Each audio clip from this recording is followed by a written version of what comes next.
What's up guys, Scott Martin here, doing a tip series for you guys.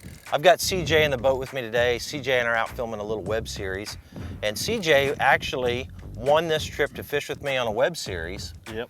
Through our subscription on YouTube. So if you guys want a chance to fish in my boat like CJ is doing, be sure to subscribe to my channel, because periodically throughout the year we're picking lucky subscribers to be on the boat like CJ. CJ's been throwing the swim jig. He's caught a couple nice fish already. Just pounding them. Yeah. Just pounding them on the swim jig. Yeah, he's got like almost a 5-pounder, one about 4, 3.5, 4 pounds, and we're looking for a big one. But in this little tip series here, I want to give you guys the ABCs on flipping. I'm going to show CJ how I like to flip heavy cover, and I want to take you guys along for it as well. So I'm going to explain to CJ as he's throwing the swim jig around, give him the ABCs on flipping heavy cover like I have here, show him how I like to rig it up, show you guys how I like to flip it, and hopefully we'll stumble across a big old bass. All right, CJ, before I start flipping this heavy cover, I've used this one quite a bit. I'm gonna retie this. Okay. And I'll explain to you guys kind of how I like to rig this thing up. I'm gonna cut this off and start over, because when you're fishing in this heavy cover like this, you definitely don't want to have frays in your line, because your potential of catching a big old bass, I mean an 8, 9, maybe even 10-pounder, is real high. So let me show you how I like to rig this up. Down here in Florida, we're dealing with a lot of thick, super thick hyacinth mats, hydrilla mats, things like that. First of all, you need a big weight. That's a 2-ounce tungsten weight right there. Of course, my favorite hook of all time, TK 135 flipping hook. It's got the little bait keeper on it. I'm gonna put a little skirt on this, little punch skirt. I like doing punch skirts as well. And go buy you a little set of little bobber stops. And what I like to do, I already got one bobber stop on there. I'm gonna put 2 bobber stops on there. That's gonna basically peg your weight to your line so it doesn't slide up and down. And the reason I do 2 bobber stops is A, the 2-ounce tungsten's heavy, so it'll move one of them a little bit. And 2, once I tie this snell knot on there, that second bobber stop with having 2 on there, if one burns off, you still got one left. So saves you some time. So I'm gonna basically just rig it up like this. This is 65-pound. This is the P-Line X braid. It's awesome. It's an 8-strand, 8-carrier braid, super slick, super smooth, and you want that when you're flipping these hyacinth mats. You want a really good, smooth braid. And again, I like the X braid because it is smooth and very quiet. I'm gonna rig up the weight. I'm gonna put on a punch skirt. You can find those at Bass Pro Shops. Put that on, so now I have the weight and the punch skirt, okay? I'm gonna get my favorite hook in the world. Now I'm gonna tie a snell knot. I'm gonna show you the quick and easy way tying a snell knot when you have a little bait keeper on your hook like this. Go in that way, right at the top of your hook. Come down the shank of your hook, pinch your shank with the line. Okay, come back, so you're making a little back loop back here. Come back in front of your hook and wrap your tag in around the shank of the hook in front of your bait keeper. Let's only do it maybe 5 times. That's 2, that's 3, that's 4, that's 5. So again, I've wrapped 5 times around the shank of the hook in front of the bait keeper. And I have that little loop back there. I'm gonna take that tag in, go through the loop. Notice how I haven't let go of this finger right here. Then I'm gonna pull my main line.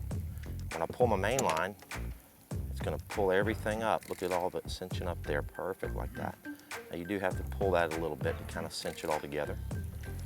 Pull that, pull that, pull that, and all of a sudden, you have a snell knot wrapped around the shank of that hook right below the eyelet. And the reason I like a snell knot is this. Look at that hook leverage, boom. See how it almost turns it into a circle hook, which is awesome. So when that weight hits the top of that fish's mouth, boom, it leverages it up, boom. So that's really, really good. See how that hook is jumping like that? That's for me pulling the line. And that's a better way to do it when you're flipping in grass mats. I'll tell you when not to do a snell knot. Don't do a snell knot when you're flipping docks or big, log jams and things like that. You don't want to do that. So when you're fishing grass, flipping grass, do a snell knot. All right, rig up your favorite little flipping toy. I'm gonna put on a tight line UV punch and another little creature bait, kind of bounce back and forth between them. Let's see what happens. And when you rig all that up, make sure you rig it on the right rod. You need a heavy, heavy action rod. This is a 7-foot 11-inch Akuma Mat Daddy. I designed this rod specifically for flipping heavy mats. And you can't flip 2-ounce tungsten on a 7-foot rod or a 7-foot medium heavy, or even just a regular flipping stick, it's too big of a weight. So if you're gonna go big like I am, make sure you go big with the rod. All right, let's get after it. All right, CJ, so the first thing when I'm flipping a big heavy weight like this 2-ounce is that I'm not gonna flip it like I would like a dock. You know, like when you're flipping a dock or you're trying to skip underneath the branch with the jig, you're kind of, really powering it, trying to keep it low to the water. Yeah. When I'm flipping hyacinth mats or hydrilla mats like I have here behind me, basically I'm just swinging it out there, kind of like on a swing, just swinging it out there and letting the weight kind of pull it out. I'm not really trying to overpower it.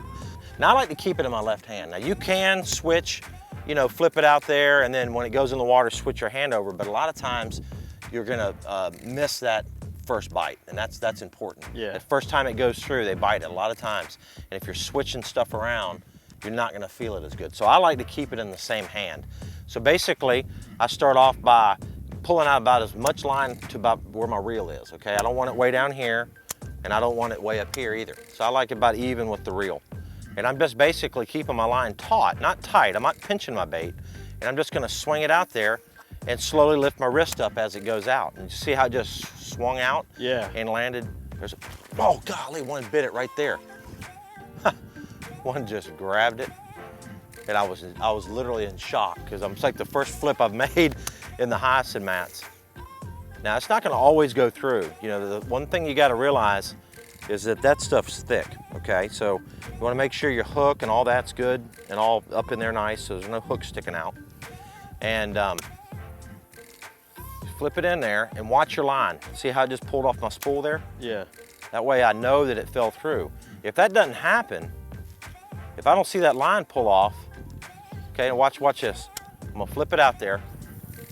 Okay, now the line's not pulling off, right? Because it didn't go through. I'm gonna kind of shake it. Look, see it? It just pulled off right there. Now I know it went through. And I'm paying real close attention. Flipping is one of those things when you're flipping the grass mats. It's one of those techniques that you have to really be paying attention literally 100% of the time. You don't accidentally catch one flipping. You could throw a swim jig out in open water and be reeling along and, your phone ring or something happen or not really paying attention and one just comes up and hooks himself. Yeah. Flipping's it's not gonna happen that way. You have to be totally in tune with what's going on. So I'll flip it out there. It went through, I know it went through because it just pulled off some line. And I'm gonna stroke it probably 3 or 4 times. Up, down to the bottom, up, down to the bottom. The little ring of hyacinths, this little edge of hyacinths right here, around the edge of it, I'm gonna try to get into that because that's where I believe that fish would be parked underneath that mat, just sitting there waiting for something to fall through or just chilling. CJ, when you're looking at a place like this, you gotta say to yourself, where am I gonna flip my bait? There's obviously unlimited amount of places you could pitch this thing, but I wanna pitch it in the highest percentage places possible. And when I look at this little line right here of grass, the highest percentage places I like are these thinner or shorter little hyacinth clumps. Like right there would be a high percentage spot. And as you start looking down here, you start picking those apart. So when I flip into an area like this, I flip into that little spot. Okay, hopefully I get bit, but if I don't, after about the second little hop, I start looking, as I'm still fishing this, I look real quick and see where my next opportunity is, so I'm not wasting a lot of time. Now, when you get a bite, when you're flipping in this heavy cover, it's a different type of bite than say when you're worm fishing or anything like that. It's not a peckety-peck thing. It's like it goes through and it falls down in front of their face and those big bass just open their mouth up and it just stops sometimes. Or you might feel like boom, one thing, but a lot of times you don't even feel anything. But you gotta get real comfortable with how your bait feels when it falls through. And also here's a really good tip, guys, is get really comfortable on how much line this thing's pulling out every time. So you get real comfortable with what is going on. So when something changes, you're like, what just happened? My bait didn't fall as far as it has the other 50 times I flipped it. Yeah. Something's on there, I feel something, hey, it's a fish. It's one of those deals. So they're not gonna swim real far with it. They're not gonna grab it and swim 30 feet or anything. They're gonna bite it and basically sit, within a couple feet of that area. What I like to do, here's another tip to help you flip better and help you guys at home flip better is when I flip into a grass mat, I keep my rod in a fixed position. So what I mean by that is, here's what I don't do. I don't flip it out there and move my rod around, pull some line out, you know, move it around and then check your bait. Because what happens 90% of the time is that a big fish has already bit your bait and you're moving around and repositioning your body and rod and something's got it, and then you lift up and you didn't even know you was on it. You know, and then, oh gosh, I just missed one. What I mean by a fixed position is when I flip out there, keep everything locked. See how my rod and arm and everything's still. I'm real still. Kind of like, you know, you're in the woods deer hunting, you know, you're like, and I want everything to happen from a fixed position when I go through that mat, because again, if I get that bite, watch this, fixed position, nothing's moving, okay, my bait went through, it's on the bottom, I put it in gear, and I lift up on it and stroke it.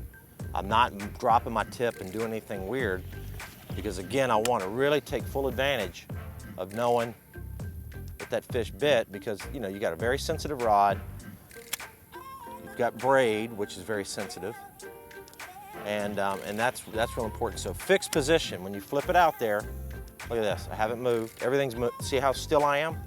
It went through,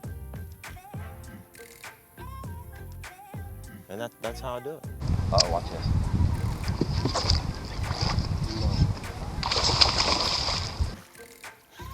Oh man, that's a big one, dude.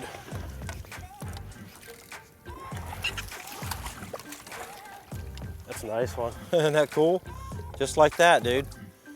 Just like that, guys.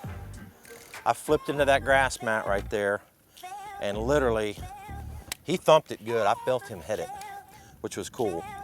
And I didn't get in a hurry. Did you notice what I said? What did I say? Yeah. Ooh, here's one. You waited. Yeah, I waited. I felt the bite. I knew it was a fish, and I didn't just set the hook instantly. Catch a nice big old bass like that. That's pretty cool, guys. So, again, pay attention to every aspect when you're flipping grass. Set it up on the right rods and reels, right hook, right line, everything you gotta have just perfect when you're flipping. And hopefully you'll catch some big old bass like that, guys. So thanks for watching the tip series. Be sure to subscribe down below for more of them. And if you wanna have a chance to fish with me in my boat, definitely subscribe to the channel, because we're gonna be picking some more winners to spend the day on the lake with me. We'll see you guys. That was pretty cool.